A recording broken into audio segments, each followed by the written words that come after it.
All right, Nico, can you say, welcome to another episode of Healthy Births, Happy Babies? It's a happy episode. Happy babies.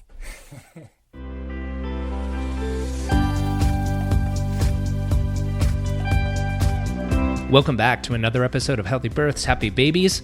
I'm Dr. Jay Warren. I'm the prenatal and pediatric chiropractor here at the CAP Wellness Center. And if you're a brand new listener or if you're a long-time listener, you should know that this podcast is all about pregnancy, birth, postpartum care, and the kiddos, because really what I'm about is I want to help women specifically to have proactively healthy pregnancies so they're more likely to have a natural, gentle, unmedicated birth. And we want to support new families by providing drug-free healthcare, positive parenting techniques, and empowering education platform for those kiddos so they'll have every opportunity to grow and develop into the fullest expression of who they came here to be. And this podcast, hopefully, is a tool you're using as a parent to help your kiddo do that. And today's episode is really about a subject we've never broached on the podcast before. I think it's a really important topic for a lot of women out there, and hopefully it sheds some light and gives support to plus-size pregnancy. It's something, there's a lot of stigma around it. There's a lot of myths around the risks involved. And my guests today, Bianca and Natasha, they have a really strong program in this and teach a lot about plus-size pregnancy. So they're going to tell us about, the flawed BMI scaling and how that can really prompt a healthcare provider to just automatically put a plus-size mom or plus-size woman who's pregnant into a high-risk category that might not necessarily be the right place for her.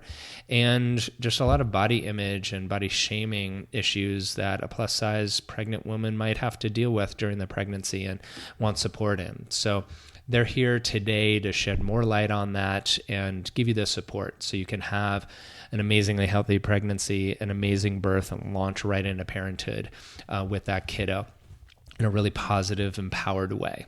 So before we switch over to that conversation, though, as always, I want to take a moment to take a word from our sponsor, the CAP Wellness Center. Hi, I'm Maureen Higa, and I'm the acupuncturist at CAP Wellness Center. One of the things I love about working at CAP Wellness Center is getting to be around all the brave, strong, and inspiring women. I'm always inspired by my patients' ability to rise to their challenges, overcome obstacles, and also get creative in their pursuit towards their health goals. I feel honored to be a part of their journey, whether it's helping them to start a family, have a healthy pregnancy, or helping them through their postpartum recovery. All right, let me introduce our guests, and then we can switch over to our conversation. Bianca and Natasha are the founders of Bebo Mia, a training and mentorship organization for women in the maternal health field. They serve pregnancy and birth professionals, birth educators, and parenting specialists. They offer comprehensive skills, business support, and community care through an innovative online structure that spans a global market. They originally only offered trainings in Toronto, Canada, but now they've moved their trainings online, and Bebo Mia remains fiercely committed to their original mission that was developed in 2008, to connect women to their intrinsic value and power. So with that, let me switch over to my conversation with Bianca and Natasha.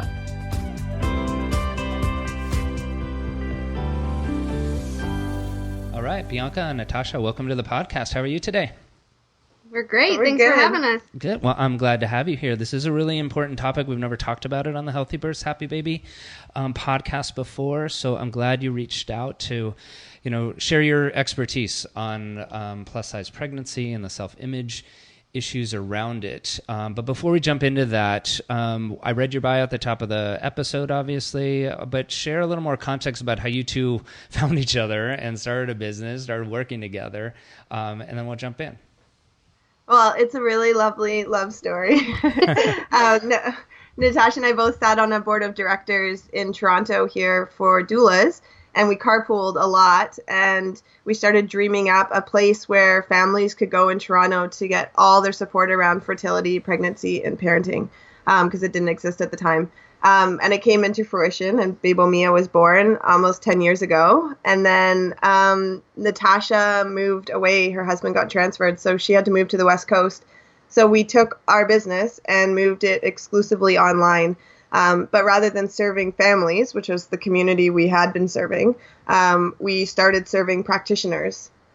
So we were offering training and doula training and breastfeeding support and mentorship and business courses all online. And it grew exponentially, like faster than it had the previous 7 years being a brick and mortar here in the city.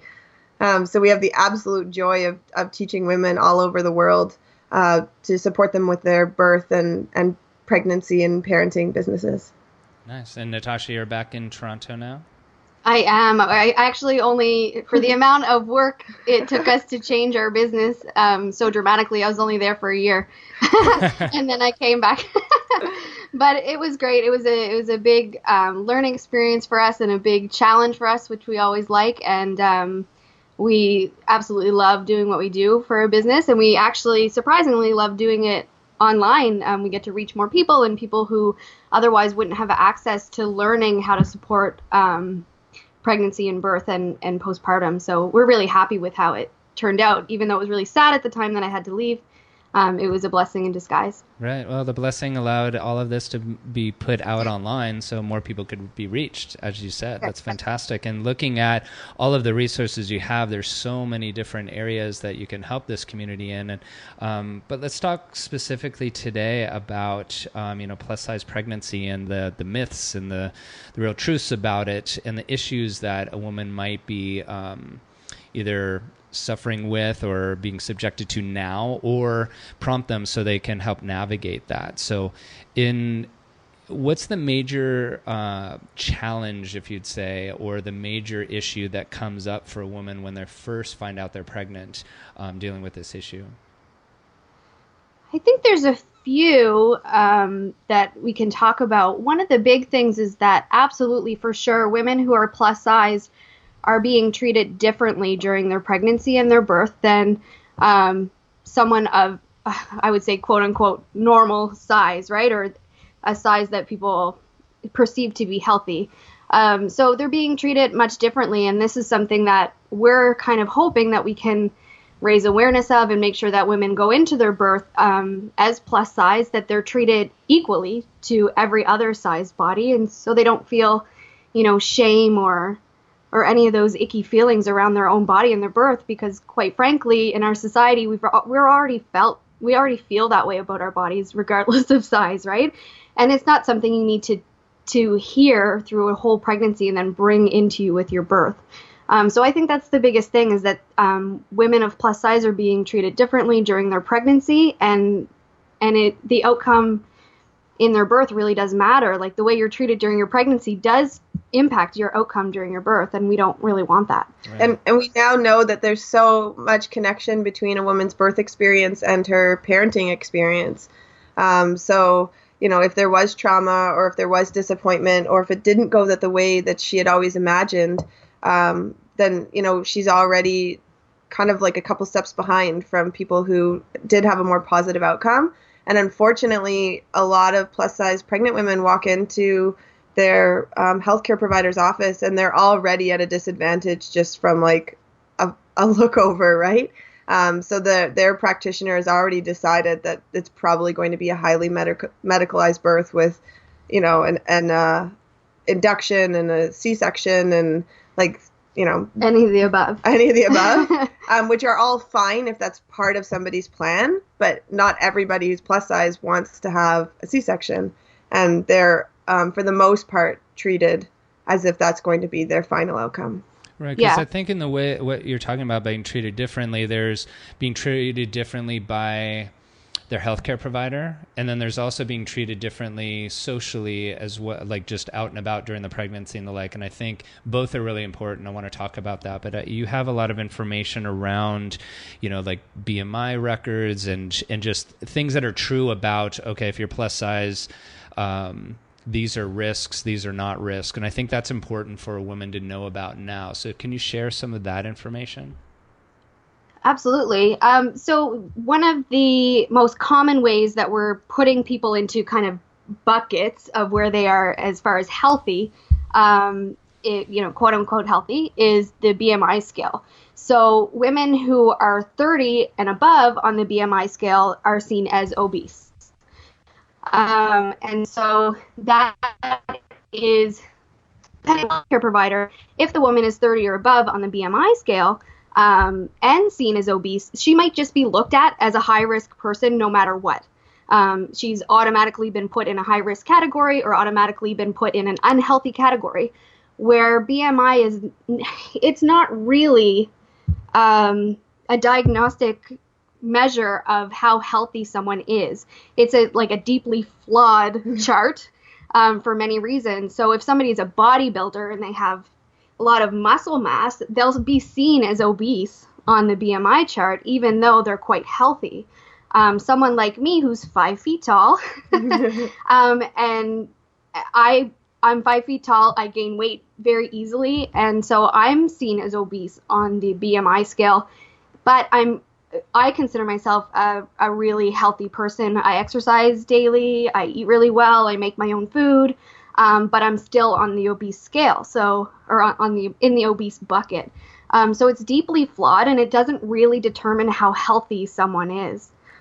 As a sole point of reference, right? It's like one of many that could be used. Like just because the BMI is high doesn't mean that you're healthy. You look at blood pressure, you look at exercise, diet, nutrition, all those kind of things. I think that's a really important component to, or not component, but issue that you just brought up of like just having that number be a certain way doesn't put you into that bucket. But so for women that might be like over 30 on the BMI, what are the things that our healthcare provider or birth providers telling them that makes them high risk? Like what does a healthcare provider think that by being overweight what risks would that indicate for a birth? Yeah, the biggest one would be gestational diabetes is one thing. So a lot of healthcare providers might just assume somebody's in the obese category, that they're going to have gestational diabetes, and this is absolutely going to be a complication. When we know gestational diabetes can happen to any size body. It doesn't just happen to plus size pregnancies. So this is really important to note. There's a small fraction of the population that have gestational diabetes. Around half of them are on the obese and higher in the scale, but it doesn't mean that necessarily you're going to have gestational diabetes. So that's really important to note. And one thing you should be aware of is if you're talking to a healthcare provider or interviewing healthcare providers, if they're talking to you as if you're going to have gestational diabetes, they might not be the right person for you, because you still have a really high percentage of not having gestational diabetes. And if they're spending their time talking with you about eating high nutrient dense food, and going for walks every day and reducing your risk of gestational diabetes, that's a better way to go about it rather than just saying, oh, you're just going to have gestational diabetes, let's plan for that. So you want a healthcare provider that's going to work with you to create changes in your pregnancy, just like any size body would. Everybody, when they find out they're pregnant, want to do better and want to do better things, and they start doing prenatal yoga and they start eating better, and that should be no different than someone who's in the plus size category. Right. And in the same way that any woman would want to interview their birth provider if they're already talking about scheduling C-sections or other interventions that aren't part of what you want for your own birth, regardless if you're plus size or not, then those are, indicators you should start looking for another provider. But having a provider, as you were saying, Bianca, like that, then allows the entire pregnancy to go on, where you have a team that's supporting you, and then also that birth to go the way that you want to. And then, as we all know, birth can go sideways and it goes differently than plan A, so, but if it is something where you have a team that's really empowering you to have it the way you want to go, then that birth outcome is going to allow your parenting experience to launch in a much different way than if you're constantly being put down or put into a box. That is true. And I mean, in the U.S., because of the differences in our medical system from the States to Canada, you do have more of an interview process in the U.S. versus in Canada, you're assigned your healthcare provider. Is that right? I didn't know that. Mm-hmm. You can still change, but typically you get into a practice and that's kind of where you are. Yeah.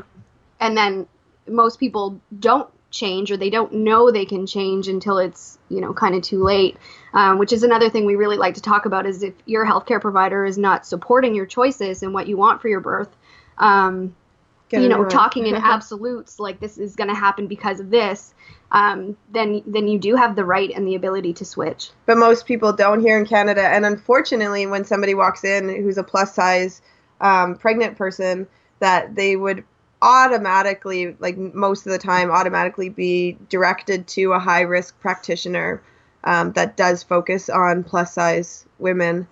So like immediately, that's from your 12-week appointment, you've now been just sent into a high risk category. And unfortunately, it means you have an OB versus a midwife most of the time.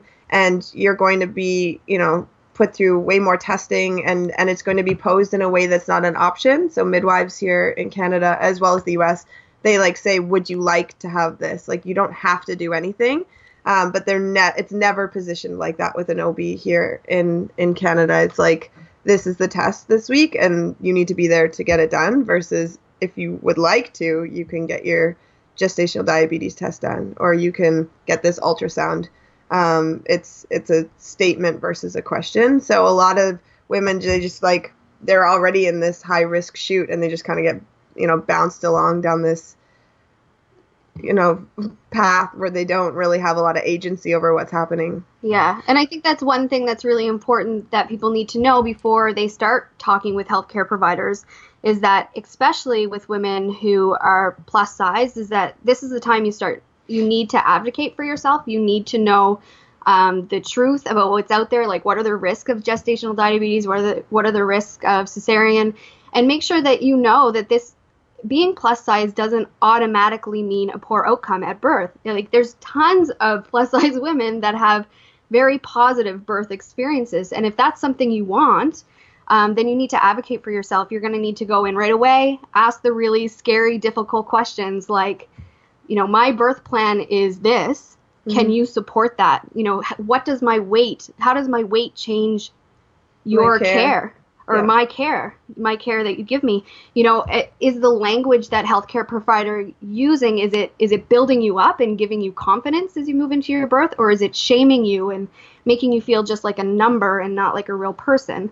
So these are all things you need to be looking out for when you start talking with a healthcare provider, because your birth team is going to be the most important thing if you want a specific, or you're working towards a positive outcome, like whatever that means to you. Yeah. And I think I'll share this story that we were talking about last week when we were chatting before setting up the podcast. There was a woman that was here at Cap Wellness that was a plus-size mom. It was her third baby, going for a VBAC with Dr. Cap. And Dr. Cap and I were working with her just, as you said, to be healthy. Let's get moving, let's do this and everything. And everything was checking out really great in her pregnancy. She lived really far away from the birth hospital. And so when she started into labor, she and her husband drove in the middle of the night, found a hotel room, and were going to labor there as long as possible before they went to the hospital. And she actually had the baby in the hotel. So awesome. Her husband texted Dr. Cap and said, "Hey, we're starting. We're here. We'll give you a call when things progress." And an hour later, he said, "We had the baby. Paramedics are on the way. We're just going to go." And the baby was super healthy. Mama did awesome. It was just a really awesome birth. They kind of had their home birth in a hotel room. They didn't need the hospital. And it was just a great example of how she was supported all the way throughout her pregnancy to be healthy and to rock the birth and to have just a fantastic experience. And that's possible for everyone. Absolutely. And I'm 100% sure that having a healthcare provider that fits for you, that's right for you, makes all the difference, because a different healthcare provider could have come at that and said, you know what, you're this in the BMI scale that lowers your chances of having a VBAC, that usually it's slower, it slows down your labor, like all these things they could have said, but instead they chose to support her, and this is the outcome, right? Right. And one of the issues, though, that she did deal with during the pregnancy was that of, body image. At being plus size, she confided that she didn't get to enjoy the reactions from people in public or family of like, "Oh my gosh, like you're looking pregnant, you look so cute, your belly and everything." And she was plus size in her previous pregnancies, so it wasn't brand new to her, but that was something that she wasn't necessarily shamed But there was that aspect of just looking differently during the pregnancy than non-plus size women. And so how do you work with women around that? Or what do you advise women around that issue? This is a tough one because everybody feels differently about their own body. And so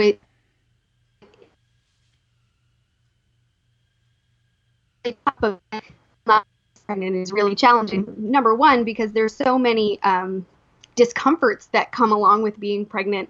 And if no one knows you're pregnant, no one's very sympathetic of that. But also the idea that you want to have this like it's so funny because in the media, people who are pregnant in the media and on TV and that we see are this like skinny person with a cute bump. And that's it. That's their pregnancy, right? So everybody has this idealized idea of what a beautiful, healthy pregnancy looks like. And when you don't fit into that box, you feel like an outcast or like you're not getting treated the same way other people do. So one of the big things we talk about with people who are feeling this way or feeling, are having self-image discussions with themselves is just that pregnancy is a really amazing time to start really liking your body again. Mm-hmm. Because so many of us grow up not liking our body, like or overweight or any of those things. So pregnancy is this time where like now you're nurturing someone else. So all these like yo-yo dieting and eating, like starving yourself to look a certain way and all of that kind of goes out the window because you're taking care of yourself and your child. So it's a great time to really start eating high dense foods and going for walks and people will start to find that they like their body again. And when they give birth, they're like, look what my body did, or just growing the baby. Like what an amazing thing to have done. So it's a good way to look at your body in a different way other than just looking at your body as being fat or thin, which we've all been brought up to do. Yeah. Seeing the flaws instead of seeing the gift that your body made another person. Right. And that confidence going in that you can build throughout your pregnancy in body and your body's ability to do that then translates into the birth and allows it to be that much more of an empowering, transforming experience rather than, necessarily a train wreck or something that could, come out with trauma. And we don't want that for mama or baby. But just knowing like what a miracle it is that your body can grow a baby and birth it into the world is, something that every mama should just really be celebrating every day. Yeah, no, it's true. And for people in the community, whether they're practitioners working with the pregnant women or, if you're listening and you have a plus size pregnant friend, really changing the language about her ability, that her body hasn't been failing her, because a lot of the language that is used in medicine is like your body's too fill in the blank of something you don't want it to be too, or not enough fill in the blank of something you would like it to have more. So particularly around strength, like we hear from our plus size clients all the time that they're told they're not going to be strong enough to push out their babies. So like there's this constant messaging that like their body's not like what it should be, whether it's beautiful and skinny like it should be, or your bump doesn't look like the bump, or your pregnancy looks invisible because you're overweight. So really making sure that if it's you, that you ask for this in your community, if you're the expecting plus size mom, or if you're around a plus size expecting mom, that you really stroke, like that she's like amazing and strong and that she's growing a person and really wonderful.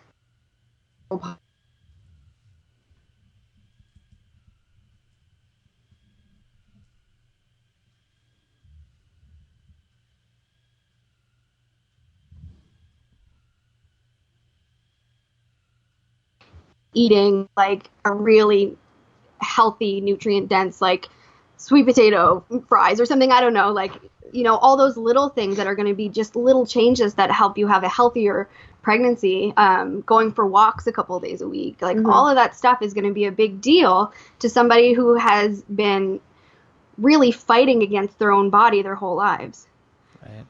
I mean, there's so many, the issues we're talking about today, like really are the same issues that almost every woman deals with. But Yes. obviously with your birth care or your birth provider and the self-image as far as like friends and family, like everything's amped up even more, right? So every woman going into the pregnancy wants to do better. They think about before they found out they're pregnant, like, oh no, like Halloween came through or New Year's Eve or whatever it is, right? Every woman goes through that. But I think the more and more support that our plus size moms can have around, you can have an awesome pregnancy. You can be healthy. Baby's going to be amazing on the other end of it. You're going to be able to recover really well on the other side postpartum.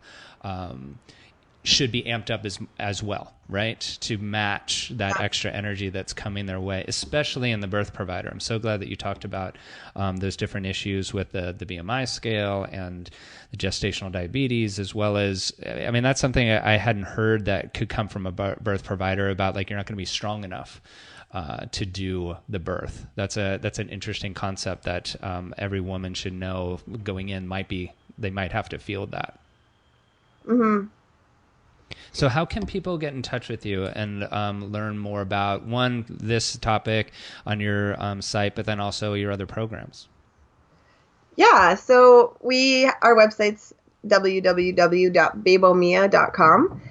That's our main site where you can learn a little bit more about us. And we dive into the topic of diverse bodies and body positivity in pregnancy and the postpartum period. We talk a lot about it in our maternal support practitioner training. So that's it's our fancy word for doula. Doula training. But our doula training, and that goes. Our fall session starts in September, which is really exciting. So registration is open as of this month, so they can find out more there, as well as all of our other programs are listed on the site if they're interested in the business community, or our Facebook community also has a lot of activity happening on that. It's free as well to join. Great. Well, I'll make sure all of those links are in the show notes and on the webpage that we'll create for this episode as well, so people can click right into it. With the last minutes that we have, like, what's a major take-home message you'd like mamas listening to this, or anyone listening to it, even if they're a provider, either about what we talked about today or some other message you'd like to share? Well, we have our favorite message. I'll let Natasha take it away because it's our mantra. I'm very passionate about this. This message is that for mothers out there, or the main care provider for their children, is you don't have to do this alone. Like, this is not meant to be something that you're doing alone.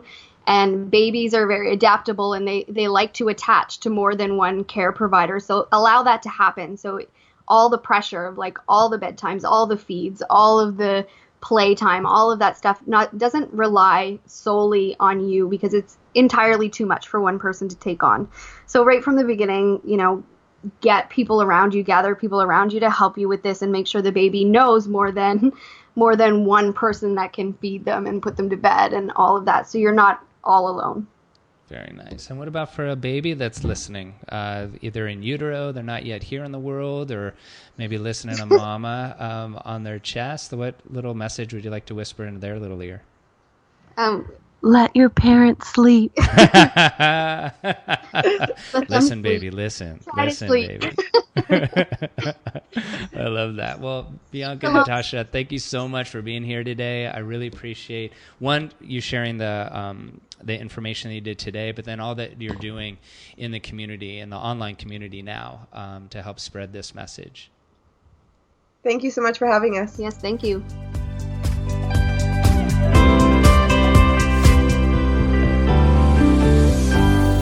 Hi, it's Dr. J again, and I want to thank you so much for listening to the podcast. It's something I really enjoy doing, and I, as a parent, learn a ton from these experts coming on and sharing their wisdom, so I hope you're getting a lot out of it too. And I want to share something else with you. I've created a guide called the 40 Ways to Connect with Your Baby During Pregnancy. It's full of simple things you can do on a day-to-day basis that will help strengthen that bond that you have with your baby. It's a free download. You can go to my website at drjwarren.com/40ways and just enter your email. I'll send it right to you. You can download it and start working on it right away. all of the research that I'm learning in the fields of epigenetics and attachment parenting is showing that the more bonded you are during your pregnancy with your baby, the better the birth is going to go and the better parenting is going to go, because you have that strong foundation, a strong connection to build upon. So go again to my website. It's drjwarren.com/40 ways and get that free guide. And again, thanks for listening.